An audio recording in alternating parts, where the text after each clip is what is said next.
জেলে মাছ ধরার জন্য জাল পাতাচ্ছেন এই নদীতে। চিংড়ি মাছ সহ আরও কিছু ছোট প্রজাতির মাছ এই জালে আসবে। দেখতে পাচ্ছেন কয়েকটা জাল এখানে পাতা আছে, এটা সবুজ আকৃতির জাল। তো এই যে পদ্মা নদী, আমি যে পয়েন্টটাতে এখন দাঁড়িয়ে আছি এটা হচ্ছে বিলাসপুর ইউনিয়নের পয়েন্ট, ওটাকে আমরা বলি বিলাসপুর পয়েন্ট। তো এই যে মাঝখানে দেখতে পাচ্ছেন এটা কিন্তু চর, কি সুন্দর জায়গাটা তাই না? ওই দিকেও নদী, এখানেও নদী, মাঝখানে একটা সুন্দর চর, এবং চরের মাঝে আপনার ঘাস জাতীয় কিছু উদ্ভিদ জন্ম নিয়েছে। আর এই ঘাসগুলো সাধারণত কাশফুল জাতীয়, হ্যাঁ কাশফুল হবে।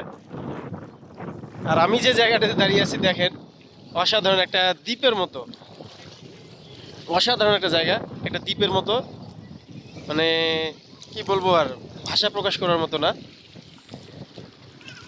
দেখুন, আর এই জায়গাটা সহজে দেখতে পাচ্ছেন, এই হচ্ছে নদী, এই ছোট এটা, এই নদীর ওইদিকে গেছে, আর ওইদিকেও কিন্তু চর দেখতে পাচ্ছেন আপনারা। আর এই যে ঘাটে বাঁধা আছে নৌকা, দেখতে পাচ্ছেন কয়েকটা নৌকা এখানে আছে, মাছ ধরার জন্য রেডি হচ্ছে। সন্ধ্যার দিকে জাল পাতা হবে নদীতে। এই জালগুলোই কিন্তু ইলিশ মাছ পাওয়া যায়। এরা কিন্তু মূলত ইলিশ মাছ ধরার জন্য এখন প্রস্তুতি নিচ্ছে।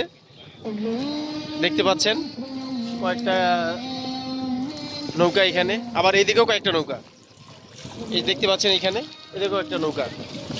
ইলিশ মাছ ধরার জন্য এরা এখন বের হবে কিছুক্ষণের মধ্যেই। সন্ধ্যা হয়ে গেছে, ইলিশ মাছ কিন্তু দিনের বেলা তেমন একটা পাওয়া যায় না, এটা শুধুমাত্র রাতের বেলায় কিছু ইলিশ মাছ ধরা যায়। এই জন্য ওনারা প্রস্তুতি নিচ্ছে যাতে সুন্দর হয়। তবে আজকের আবহাওয়াটা তেমন একটা বেশ ভালো না, আকাশে মেঘ, আপনি দেখতে পাচ্ছেন এই আকাশে কিছুক্ষণ আগে মেঘ ছিল, এখন সন্ধ্যা নামছে। আকাশের সৌন্দর্যটাও আজকে অসাধারণ, মনোমুগ্ধকর একটা দিন। এই পরন্ত বিকেলে আমি ছুটে আসছি নদীর কিনারে, সঙ্গে এই যে সাইকেল নিয়েই আসছি, এর জন্য আজকে আসতে পারছি এত সুন্দর একটা জায়গায়। অথবা রিক্সায় করে আসলে এই জায়গাটা আমি আবিষ্কার করতে পারতাম না।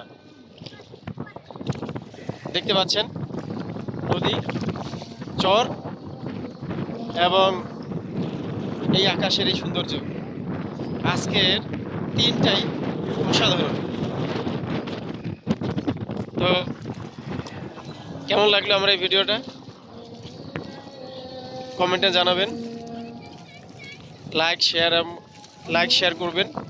তো ভালো থাকবেন সবাই,